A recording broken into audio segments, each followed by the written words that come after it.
We are recording, so you may begin with Begin. your imposition.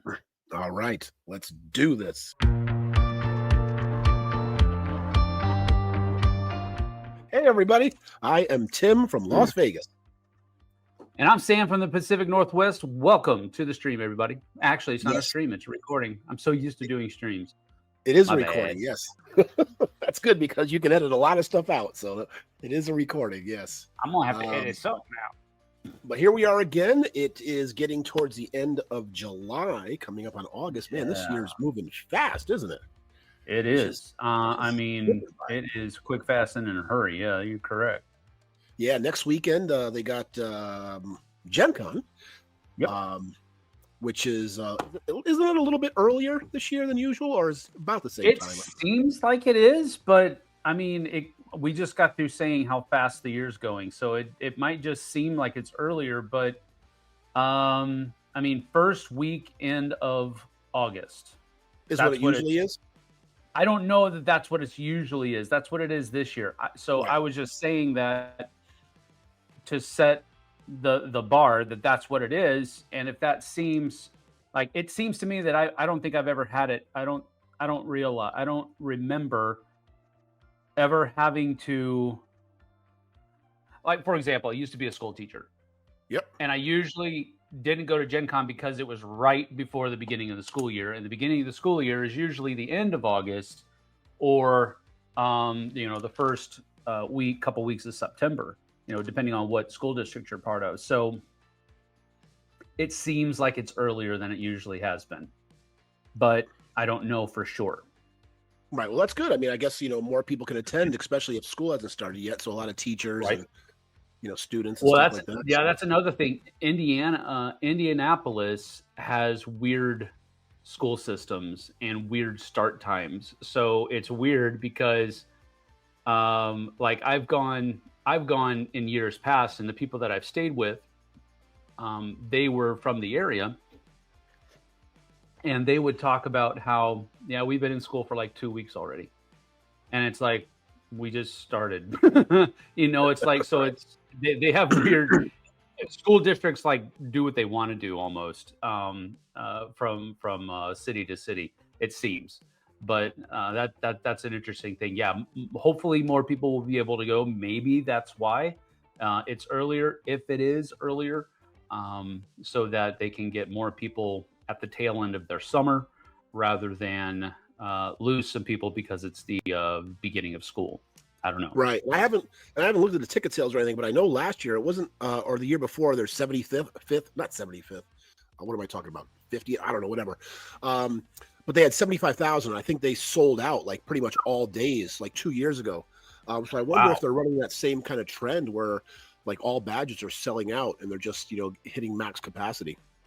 Maybe. If that's the case, I don't know why they moved it to where they could get more people coming.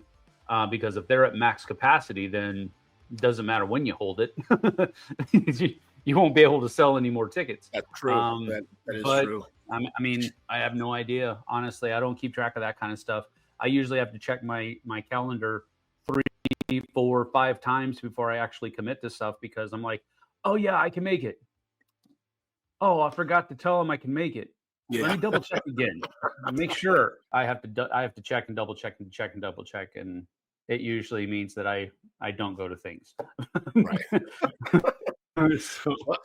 Yes, but getting ready for Gen Con. I mean, not getting ready for Gen Con, but sort of, I guess it coincides with a lot of people might be doing like sort of spring cleanings or re-cleanings. They know they're going to do game halls, and I'm doing that myself tomorrow at one of the local game stores here in town. They're having a flea market.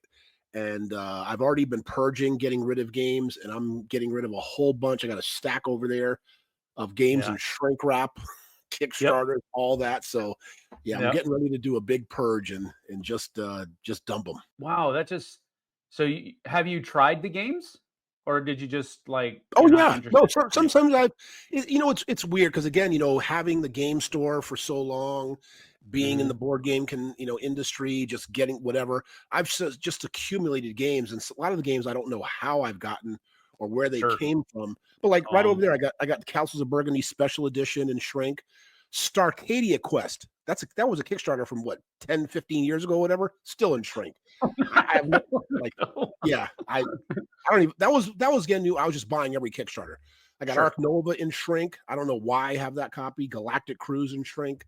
Just games. I've got the Rising Sun full Kickstarter pledge in shrink. I got to sell it now because the Tycoon games that used to be Tabletop Tycoon, or whatever, bought those Eric Lang series, and they're coming Yeah, out. they're revamping them all. So I mean, you might have waited too long. I mean, again, I know we've talked about this before. Is it good or isn't it good?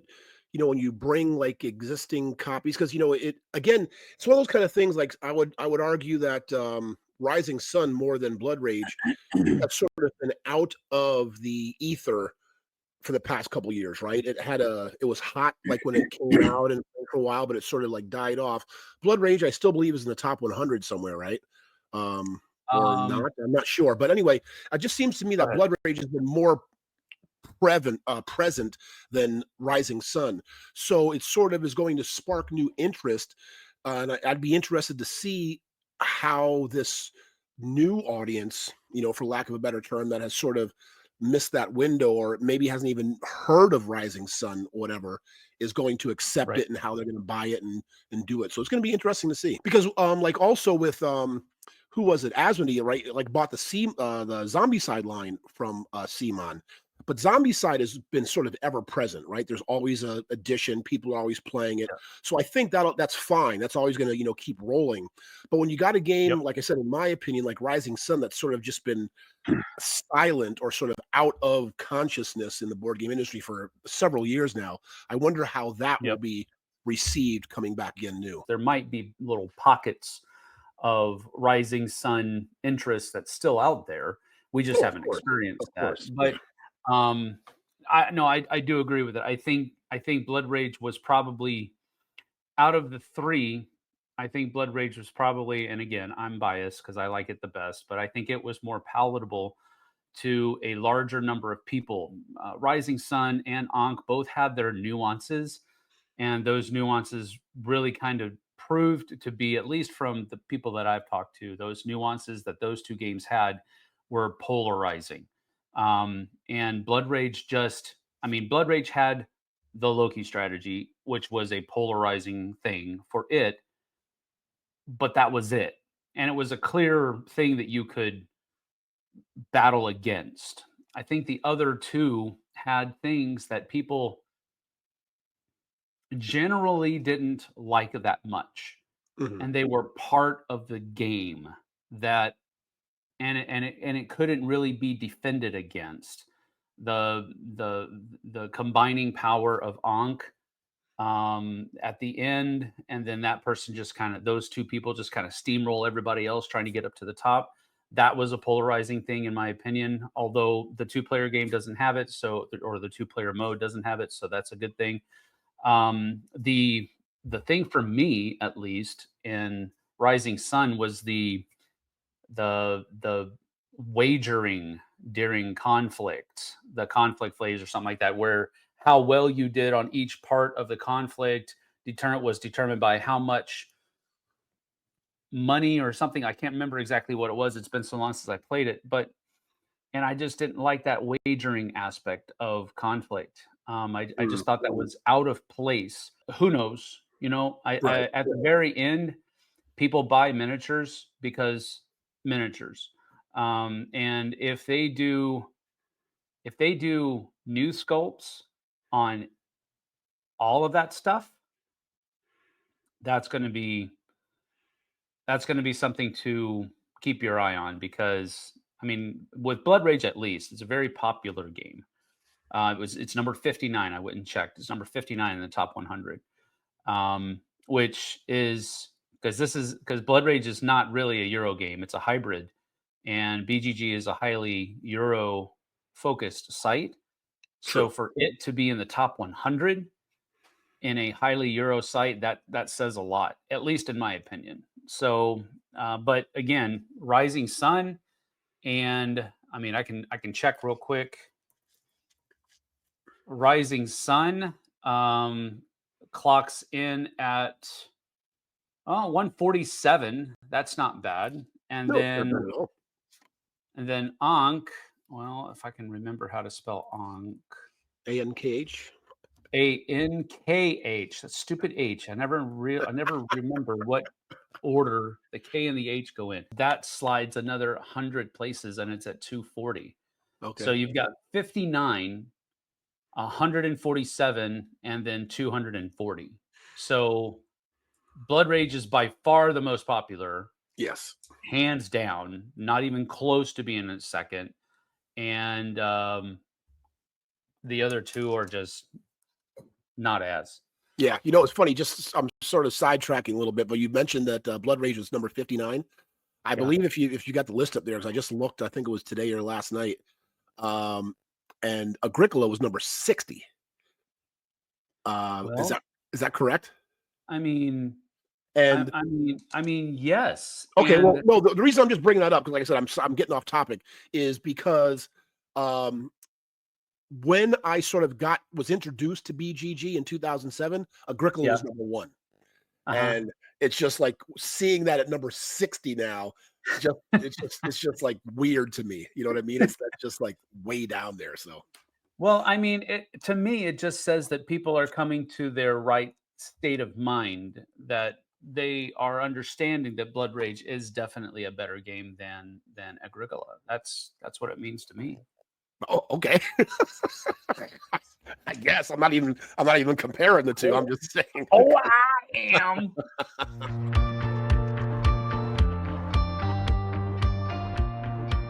So, but speaking of games, you getting any to the table lately? Yes. Last Friday we played Cyclades, the Legendary Edition. Now it's not the full blown Legendary Edition that you could have gotten from the Kickstarter. I believe I have a retail copy of Legendary Edition, but I also purchased the store that I purchased it from also had the gods or I'm sorry, the creatures and heroes add-on box. So I bought both of those boxes at Zulu's Board Game Cafe in Linwood, their satellite store. And so we were over there checking it out, and we saw it, and we bought it, and we played it, and it is super fun. Super fun. If you look right back here, it has a spot on my shelf now because I'm keeping that. Don't care. I remember playing Cyclades way back when it first came out, and really enjoying it, but just not being able to get it to the table very much. And this is really cool. We enjoyed the artwork, although JT was not as enamored with the board art, the modular board. They kind of, I won't say ripped it off, but they kind of took that from the modular board aspect and it kind of being puzzled together from Inish, it seems. Okay. But yeah, it works. It works well, and it was a very fun game. It was a very tight game as well. We played a two-player game, and in a two-player game, you have to you both control two factions, but those two factions work together. They share the same amount of money that they can use from turn to turn, but there are certain elements of the game that they have to keep separate, like the priestess cards and the prophet cards or I'm sorry, the philosopher cards, both have to be kept separate. But the buildings that you have on the board between both of the factions that you control are shared. So if faction A has two of the buildings that you need to build a metropolis, and faction B has the other two, then on either of those two factions' turns, you can turn those four buildings into a metropolis, and the game still ends when one of you gets three metropolises. So it's pretty fun. And we're wanting to give it a try with more than just two, just so that how we can uh, experience it that way. Uh-huh. You can play teams with four. You can play teams with four. You don't have to, but when you have six players, you must play with two teams of three.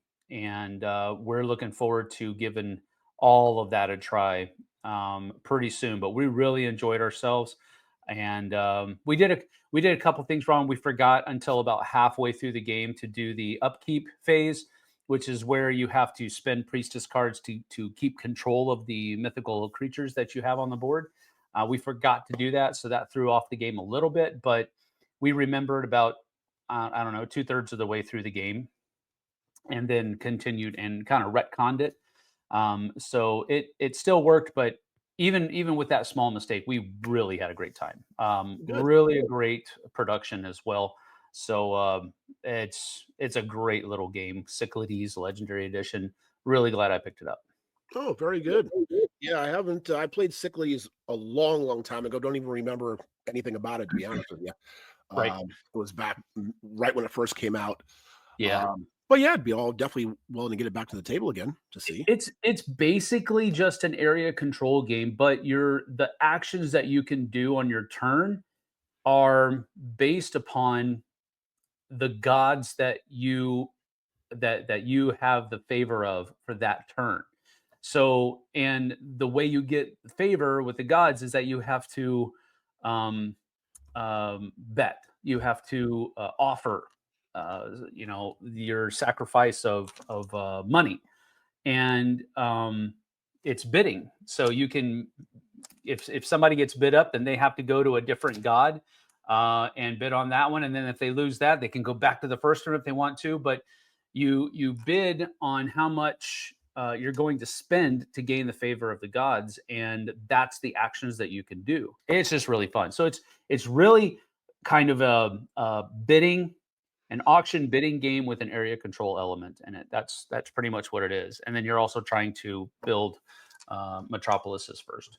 But Oh, cool. I don't know if you would like it now, but I think you would because you're a smart guy, Tim. I don't know about that. But oh, cool. Well, yeah, the game. One of the games I played this past week was fairly new game called Daitoshi. It's not too new, I guess. Within the last 6 months, maybe. One of Devier's games. Devier has been cranking out games. Got so many coming out, and I sat at the table. Knew nothing about it, so I had to be taught about the game and everything. Mhm. And it took me a while to understand what was going on. The board is very busy, very, very busy. Boy, you Uh, ain't lying. oh yeah, it's very busy. And what did one of the players? What did he call it? He called it a bunch of jumbled nonsense or something because it just I don't know. It was just like a lot. You know how, like, for example, one of my favorite games is Teotihuacan. And I Yeah. tell people, even when I'm teaching, I'm like, listen, everything you do after you do it, say and then, right? Because there's like you do this, and then this kicks off, and then this Yep. kicks off, and then that. So there's Yep. like a lot of things to follow. This game had just a lot of that trickling little, oh, I forgot to do that because of that. And it was just, I don't know.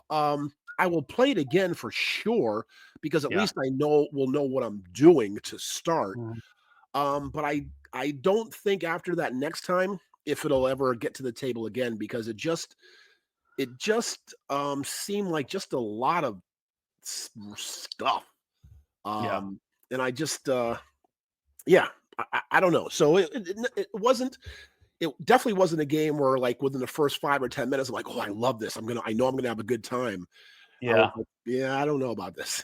So, Well, I mean, looking at the board, it reminds me of a game that came out from Emperor S4 a long time ago called Roundhouse because there's uh-huh. that big round. Oh, what do you call it? Not a This rondel. lost. Yeah, well, that's what it looks like. Uh, That's what it looks like. It looks like there's a whole bunch of actions around that whole center thing, and well, it's just a circular board instead of a square board, but it's not really anything to do with kind of a rondel. oh, so you don't have to go around in the circle in order to when you pick the actions. You just kind Well, of you do, but I mean, it's just because it's circular. I mean, if you don't call a Monopoly board a rondel just because the board is square, you're still going around to take it. You know what I mean? So that's what I mean. It doesn't have like the rondel mechanism per se. The one unique thing about this is how, like, when you do have the round board, as you're saying, the one thing I thought was kind of interesting is it builds out. hmm, So there were, what I want to say, maybe 2 or 3 layers you can build around the yeah, circle for each section, uh huh, and then you could like add more. I don't know if they're called workers or people or whatever they were called, but different colored meeples, and they Yeah, could like build up. So you can go like the ring 3, do that action, ring 2, do that action, ring right. 1, do that action. So that was unique and interesting, I thought. But Yeah. just the amount of the little fiddly this and that and this kick, it just If it feels like I would have more fun creating an Excel spreadsheet than playing this game, that I'm usually probably out because I want my game to transport me somewhere. And if I have to focus too much on all of the mechanisms going on, it's just not going to accomplish that purpose. I want to be able to envelop myself in the theme. And if I have to pay too much attention to uh keeping up with everything that's going on the board, I'm out. That just feels like work to me. yeah, But it did sort of feel like that. There was just a little bit too much. I mean, again, I haven't really read any, comments or reviews and all that kind of stuff. It was just strictly from my one gameplay. mhm. So I'm not sure what the general public feels about it or what comments have been about it and things like that. Well, while we're here, might as well take advantage of BGG, their ratings and comments. Just scrolling down, I'll just hit a couple of them. Rough first play, would play again, but I think too much is going on. And that's the very first one that comes up. Danny Garcia is an amazing designer. Daitoshi is an excellent game, but compared to his previous designs, it felt less intuitive. Hmm. That's a good way to say there's too much going on. That's a nice way to say there's too much Yes, going on. absolutely. Yep. So go round and round the action wheel, doing the same 4 actions, make an action bigger for a reward, improve an action for a reward, buy VPs. The puzzle engaged me once. I skipped some stuff. Half the game is about improving action spaces. The puzzle engaged me once. The actions got big enough, but the lack of theme and the constant hassle of managing positive versus negative weighed me by the end. Oh man, is this what games have come to? I'm not going to read the rest of that one. Yeah, so I guess a lot of the same sentiments, it seems. So far, now again, some of these don't have ratings on them. The first one that I read was a 5. The one that said rough play would play again, but think there's too much going on. The second one was an 8. The one that I just read is from a person in Australia. They gave it a 6. The 3, the one that I just read the first sentence, is this what games have come to? That was a 3. Generally speaking, most of the ratings are 5 and up. There are less than 50. There are less than 50 ratings that are 4 or below. All of the rest of the 1100 ratings are 5 and above. So there you have Mhm. it. But Right. the largest share of those are 8s. Okay. Yeah. So, So it looks like it's kind of all over the place, I would say. A little bit. well, to an extent, I think the general sense that I get from reading all of that is that most people think it's at least a decent game. Right. And then whether or not you're really going to like it is going to be highly dependent upon your personal likes and dislikes. Correct. But Because, again, Sam, I think it comes down, you made the comment about, making a spreadsheet, right? What is enjoyable for your game time? Is right, is is playing this game enjoyable or is it too much work? And right. that's again where I think a lot of the big factor would come in with this particular game. Yeah, absolutely. And look, I know a lot of people that love doing spreadsheets. They really think that doing Excel spreadsheets is fun. Mhm. Um, it provides a reward for their brains, and they enjoy that kind of thinkiness. So those kinds of people are probably going to be the same kinds of people that will enjoy a game like this. I am just not one of those people. That's all. Right. Yeah. And I used to teach how to use Excel in a high school classroom. So that was ages ago. But I mean, it's not something that I enjoy. Do I see the usefulness of it? Absolutely, yes. But it's just not something that I enjoy. So I can see a good game design. Danny Garcia is not a rookie as far as that's concerned. So That's for sure. there's definite value in that design, just not for me. You know what I mean? Yep. The second game that I'm going to talk about is actually an older game, not an old game, but it's a game that just got a new edition, and I actively sought the old edition to purchase instead of just buying the new edition. And this is called Parks, from Keymaster Games. We were at the same store, Zulu's in Linwood, and one of the things that I've been looking for ever since that new version of Parks came out, I've been looking for an old version. And It's funny you bring that up. I have it sitting right here. yeah, there you go, man. That's the one. Exactly. I'm like, I love the look of the old version. The new version just looks too clean.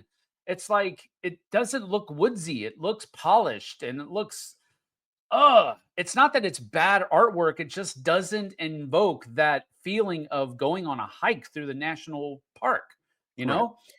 The first one does. Even down to the storage trays are shaped like tree trunks, and Wasn't it an everything. axe? I think it was. No, it's tree trunks. It's like a tree trunk with a little going out. Yeah, that's an axe, right? Oh, is it a tree trunk? No, Oh, okay. you got it right there, man. Open the box. As a matter of fact, I am. I'm doing that. We're gonna wait. We're gonna wait. Oh, I think you're right. I thought it was an axe. That's not an No, axe. it's not. That's a tree trunk, brother. Oh, okay. Look at. Oh. I mean, look at the bark on. Yeah, I guess it is. I just thought it was an axe. You know what I'm going to put up here right now? What's that? The more you know. There you That's go. what I'm gonna do. But anyway, I played this. The first time I played it was I don't know, a few months ago, probably upwards to about a year ago at this point. And I had never played it before, and somebody taught it to me. They were surprised I'd never played it before because it's a fairly popular game. Yep. And I just never got around to it. And so they taught me how to play it, really enjoyed it, and played it again a couple of months later at one of our game nights. And no, I saw a couple of other people playing it at one of our game nights, and I was like, wow, I really want to get that game. And so shortly after that, they came out with this new version, and I was like, oh, okay, I'll just buy the new version. No, I will not buy the new version. So the inserts aren't the same, like they changed everything? No, I'm not. No, again, there aren't a whole lot of differences between the old and the new, as far as I can tell. I'm looking at different things here. Oh, I don't like that. But I don't like the artwork. It's too bright and cheery. The wild animal things are cool because they're actually like colored.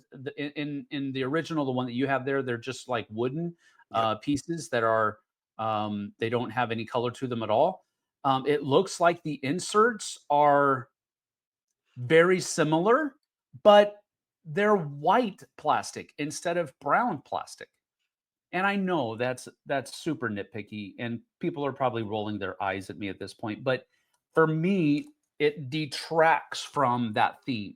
And I'm a huge theme player.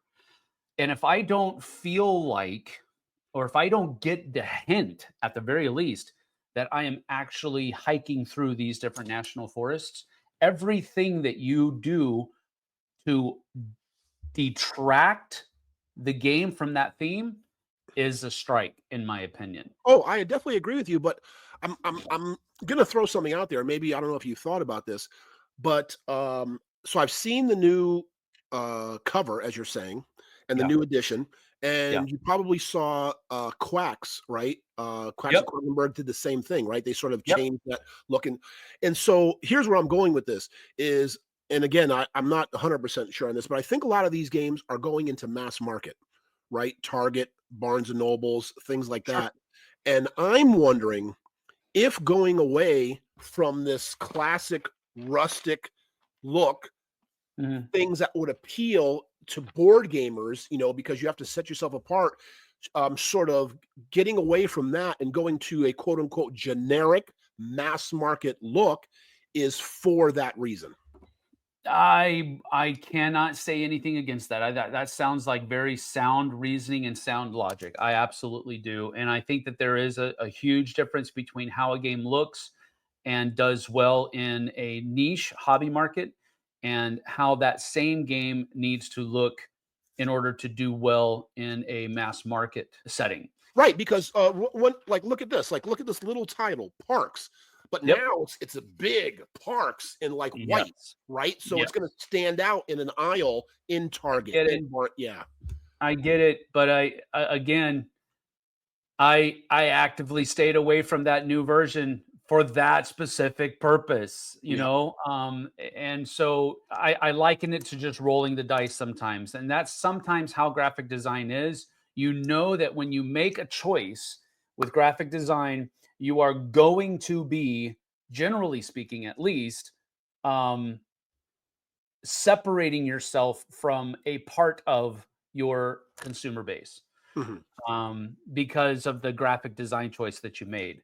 And that's all that this is. I'm not saying anything. I don't think there are any sizable differences between the second edition and the first edition, but largely what turned me off from it was just artwork and graphic design. Yep. Period. End of discussion. That's all it was. Mhm. And so I picked it up. But I, man alive, what a fun game. It is. All you're Really. really doing is it's one of those games where you have to move one of your hikers along the trail, but they can never go backwards.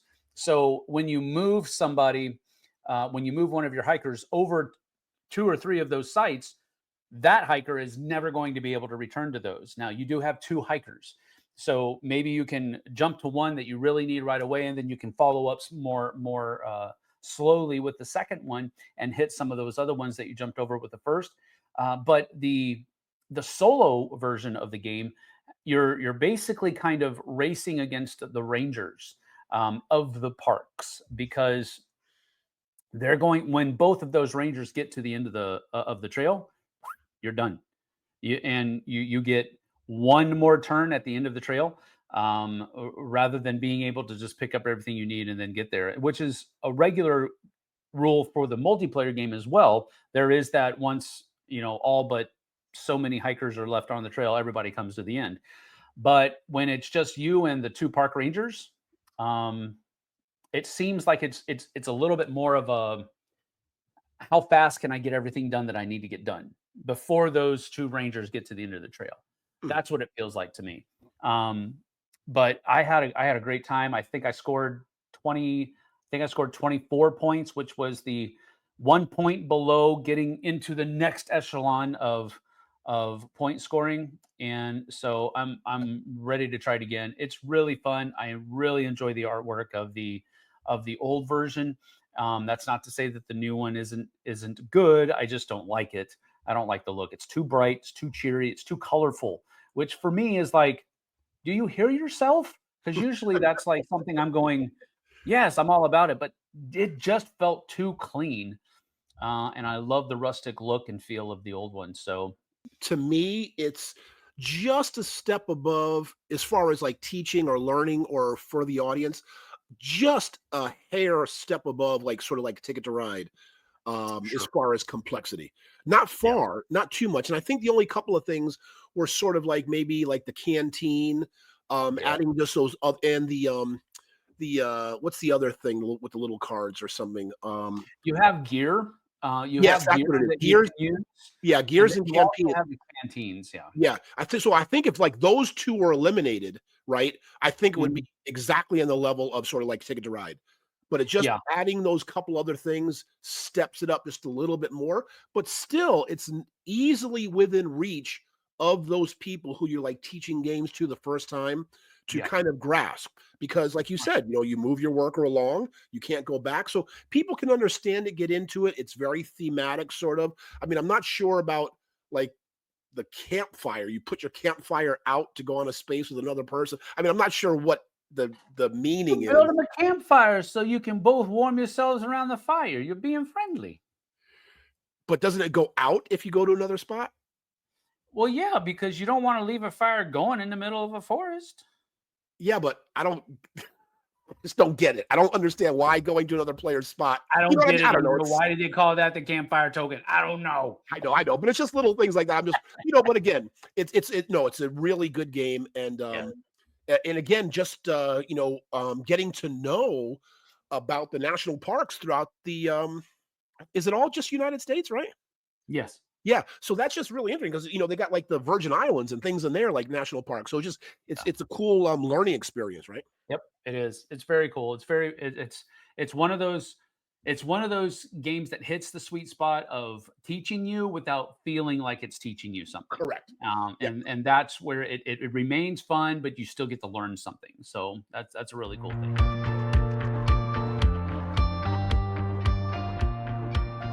We got just a couple of minutes left here. I wanted to talk Yeah. about. We're going to talk about real quick about the Spiel de Jahres, some of the Yep. games because they just announced the winner for the main Yep. category. I guess I would say just the basic Spiel de Jahr winner, which was Bomb They Busters. did. Yeah. They did. They did. They did. Let me go ahead and share my screen here, and we'll get to it. But yes, the Spiel des Jahres was just announced, and the winner of the Spiel des Jahres for 2025 was Bomb Busters. So Yep. that's a cool thing. And yeah, I'm being a little negative here, but I'm so happy that that game right there did not win Yeah. because I really felt it was an egregious error that it was even nominated. But No there you kidding. have it. But Bomb Busters is a great game. You've played Bomb Busters, I think, right? I've played it a lot. I love Bomb Busters. It's Yeah. right up my alley with that cooperative game style Mhm. with hidden information. I just love it. Just absolutely love it. Yes, that's one of the cool things about it. It's cooperative, but there's a lot of hidden information, and you can't really talk about that hidden information unless it's already kind of readily available. You can help Right. people connect the dots that are already out there, but you can't talk about any of the information that's still Correct. hidden. Yeah, it's a So very that's good game. cool. And I Yeah, haven't even absolutely. I haven't even gotten past 20 because there are 66 different levels in Bomb Busters, and I'm still in the teens. Because every Well, time I play, it's like, yep. you start people over again, you get to a certain level, try this and try that. So I haven't even gotten into the 20 and above boxes yet. Yeah, neither have I. I don't even think I've broken into maybe once I broke into the double digits. But with that having been said, the kids in my house, my stepdaughter Daphne, son Dante, and their friends, and my son Aiden, they play this ad nauseum, dude, and they love it. Yeah. So it just hits that it's one of the games that it does very well in the hobby with hobbyists, but it also does very well with people who are not hobby gamers Oh, for that sure. like to play games, but man, does it hit well. This is one that I don't have to pack Right. whenever I am putting together our bags to take to a game night because I know that my daughter is going to take this. She will go back to the house to get this and come back. That's how much she enjoys this game.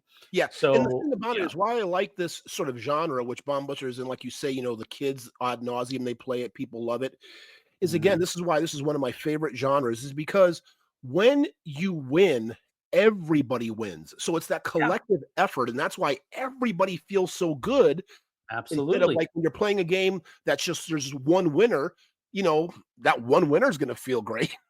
Yeah, But, but this right. game, every games like this, everybody feels good when you accomplish the goal. Yeah, You it's are fantastic. absolutely correct. Absolutely correct. So cooperative games are great for that. Other recommendations for the Spiel was Agent Avenue, Castle Combo, Cities by Phil Walker Harding and Steve Finn from Cosmos and Devere. That's a really good game. I could have easily seen that taking the place of something else up here. I'm sorry. But anyway, Foxy, I've never heard of. Perfect Words.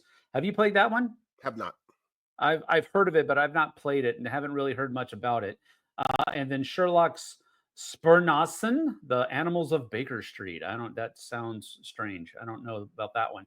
Anyway, I think out of this group, My opinion would have been Cities or Bomb Busters to win. So I think that's a good pick. Yep, But absolutely. moving on, the Kinderspiel, we can't really talk that much about at all because neither of us have played any of these games that I'm aware of. But Kinderspiel was Top de Tort by Wolfgang Warsch. We recognize his name. Yeah, A we were just talking about multi-layer, my ex, actually. Yeah. yeah, multi-layer baking for 2 to 4 children, ages 6 and over. So, I mean, I like food themed games. That might seem pretty fun.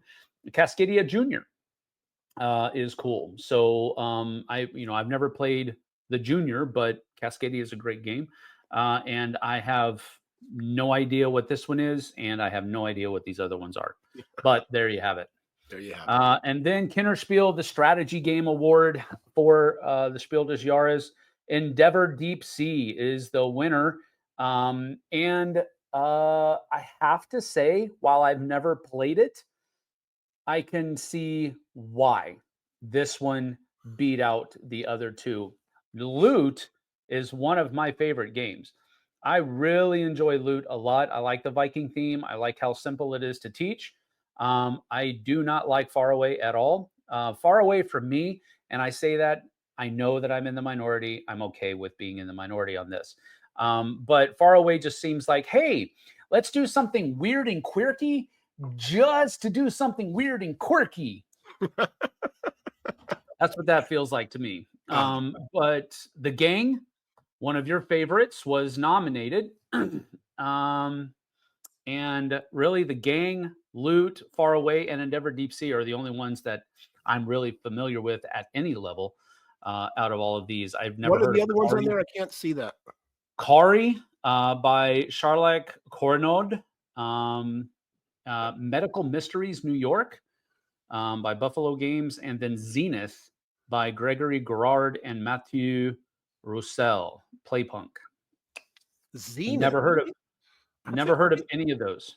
Zenith, I know that's on a couple of people's hot lists, I think, for this upcoming Gen Con, actually. That's one of the games I'll be having my friend pick up for me.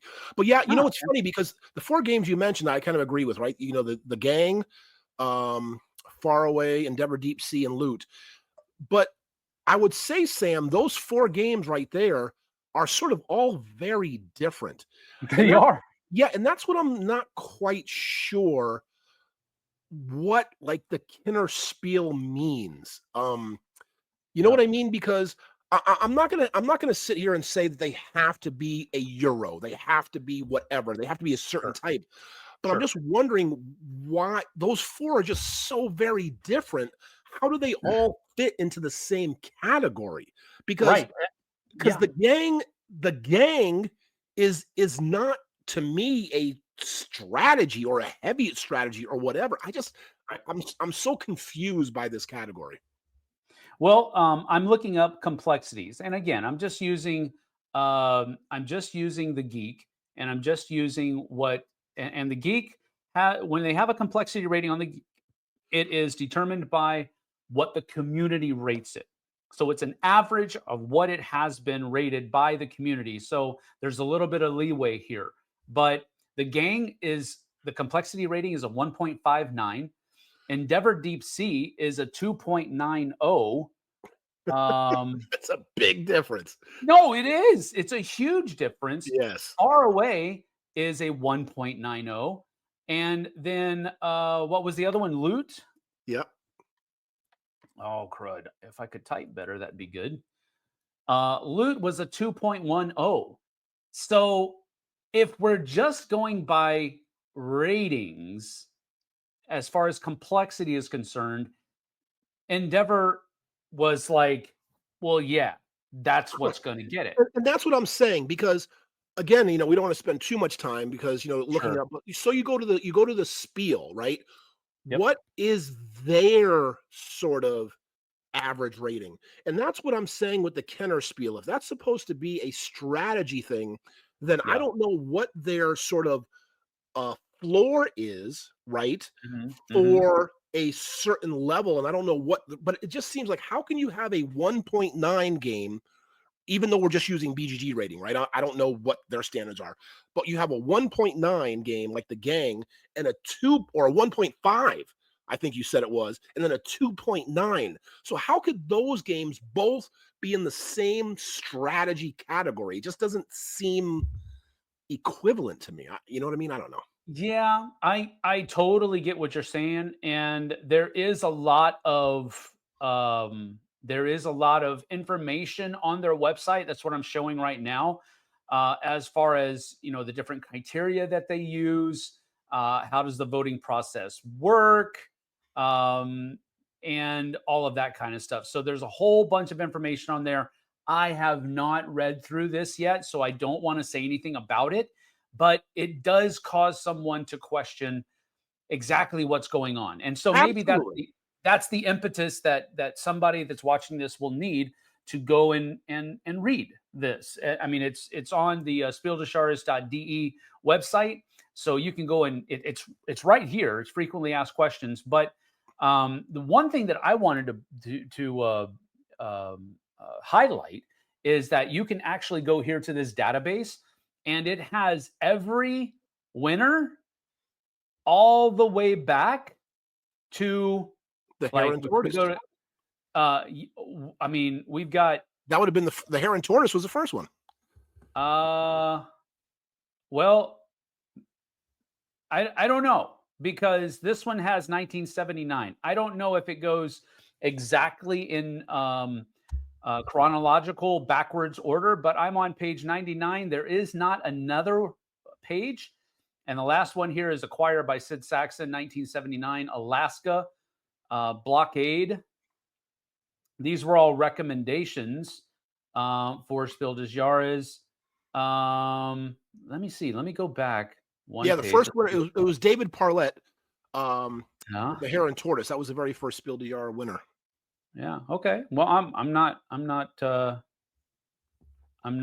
but again, so I just like again that's why because I would There it is. sort of David Bartlett, Spiel des Jahres, 1979.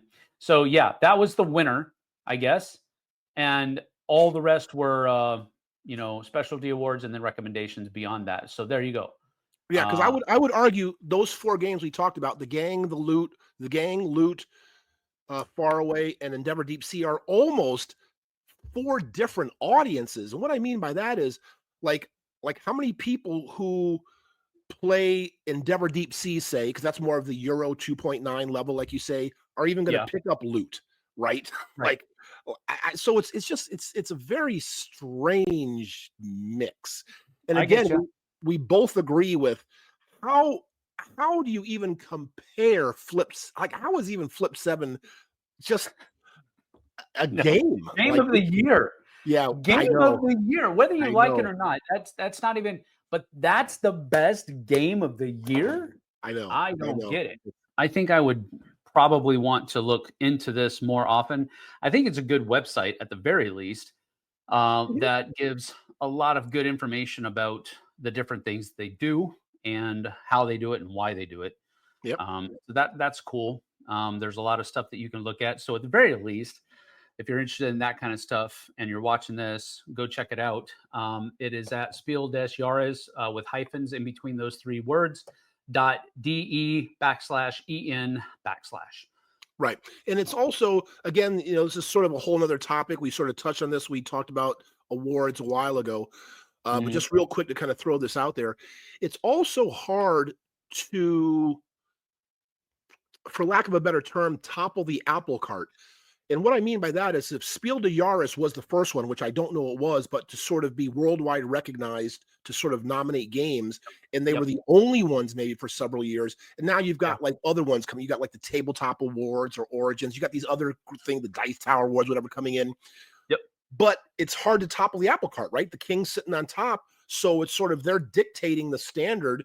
And will anything else ever come and sort of become the standard? Or you know what I mean? It's so Mhm. it's the Well, whole I think generally speaking, a because there are other awards out there that are given for different niche groups, yep. like the Mensa Select group, which that's not really a niche. That's a pretty large group, but Mensa Select has their own kinds of awards that they give out, and they're usually ones that are more, games that are a little bit more, they they jog your cranial capacity a little bit more. They're more thinky. They're more almost educational than they are game. But then you have, Spiel des Jahres, which seems to me, and this I could be absolutely off base. It seems like it's less of a hobby award and more of a mass market award than anything else. Now, that's not to say that it doesn't carry weight in the hobby. It absolutely does. But I think the value when somebody sees that logo, it's recognized on a shelf in a mass market area. If a box, for example, has one award symbol on it, and then right next to it, there's a box that has 5 award symbols on it, what is somebody out of the hobby going to say? Right. They're probably going to pick the one with 5. Yep. Because they're going to pick the one that has 5 awards on it instead of just 1. No, it doesn't matter what that symbol is, even. Correct. Right. But I think the cool thing about having all of these different awards that are going on out there is that you can find your award that is, or group of people that give an award that is closest to what you like in games. And so if they like, it's almost the same as finding the reviewers that you agree with. Absolutely. And you can do the same thing now with all of these different award groups that are out there. You can find a group that more closely aligns to what you like and dislike. And so if they give something an award, you know better that that's going to be something that you probably will enjoy. 100%. So there is a good value to having so many out there. And I don't think that there's a problem at all with having, the king sitting on the throne. Spiel des Jahres. They'll do what they want. Yep. Do we cock our heads, squint our eyes, and go, huh? Sometimes, yes, that's probably going to happen. A lot of times, yeah. A lot of times, yeah, that's true too. But it is what it is. But that just sparks more conversation, right? Absolutely. So yeah, let us know in the comments what you think your choice for the winners would be, or if maybe one of the games you thought didn't even get nominated. But again, before you do that, like we talked about before, go look at the criteria, because again, some of the rules I think we talked about before, Sam, where it has to be printed in German, right? It has to be, there's like certain things even before a Spiel can be nominated. So it's all right here. Yeah, it's all right there. So go check it out, and you can just see why there's this big disparity in what games are getting nominated. Let us know your thoughts. But yeah, so Sam have a wonderful weekend. You got anything special planned? No, I think this is just going to be a regular old weekend for us. We're going to do some stuff around the house. We're going to get some games played probably, and just enjoy the freedom, because one of our kids is about to go to college, and with her going to college, a chauffeur is leaving the house for one of our other kids. So that means we're going to have to pick up the slack on that one, which means we're going to go from busy to busier. Right. It is what it is. Good. Well, enjoy the weekend, and everybody else, you guys enjoy the weekend too. We'll see you all next week on another episode of the Western Contingent. That is correct. See you guys later. Take it easy, y'all. I am Tim from Las Vegas. Bye, everybody. I'm Sam. See you on the flip side.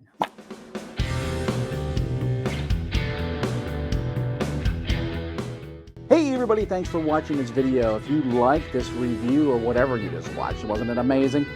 Check out our channel, Dice Tower. We have all kinds of things. We review games, we do top 10s, we play games live. It's all about board games, but especially the people who play them. Check out Dice Tower YouTube channel.